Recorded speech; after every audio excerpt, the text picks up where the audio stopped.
ఎందుకు ఈ ఈ తరహాలో కామెంట్లు ఎందుకు చేసింది అనుకోవచ్చు? ఈ తరహా కామెంట్ అంటే ఒకసారి అధికారం పొందిన వాళ్ళు మళ్ళీ అధికారం లేకపోతే ఉంటారా? ఉండరు కదా. మళ్ళీ అధికారం కోసం వెంపర్లాడుతుండ్రు.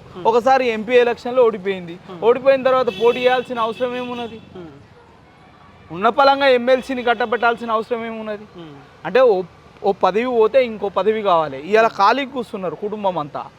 ఇలా ఆ ఖాళీలను భర్తీ చేసుకోవడానికి వెంపర్లాడుతుండ్రు. తప్పితే ప్రజల మీద ప్రేమ కాదు. ప్రజల మీద ఏం ప్రేమ ఉంది వాళ్ళకి?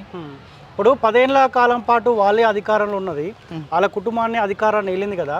ఒక రకంగా కవిత ఒప్పుకుంటుందా సామాజిక తెలంగాణ దిశగా మేము 10 ఏళ్ల కాలం పాటు పనిచేయలేక పోయినామన్న మాట ఒప్పుకుంటుందా? బరాబరి కదా అది. ఈమె ఇప్పుడు ఈ మాటలు చెప్తే నాకు మాత్రం ఒక సామెత గుర్తొస్తుంది. సత్యమంతా నా దగ్గరనే ఉంది కూడా చెప్పులు లేపో నిప్పులల్లో దుంకుతా అన్నట్టు ఉంది ఈమె కథ. ఏమో ఉన్ననాడు సామాజిక తెలంగాణ ఎందుకు గుర్తు రాలే? ఇలా అడిగినాం కదా. ఇలా ఈ మధ్యలో ఏదో కొత్త బిచ్చగాడు కదా ఎత్తుకున్నట్టు బీసీల గురించి ఎత్తుకుంటుంది. నువ్వేందే ఎత్తుకోదమ్మా?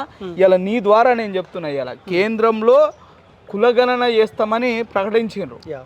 రేపు బీసీ మంత్రిత్వ శాఖ కూడా అనౌన్స్మెంట్ కాబోతుంది.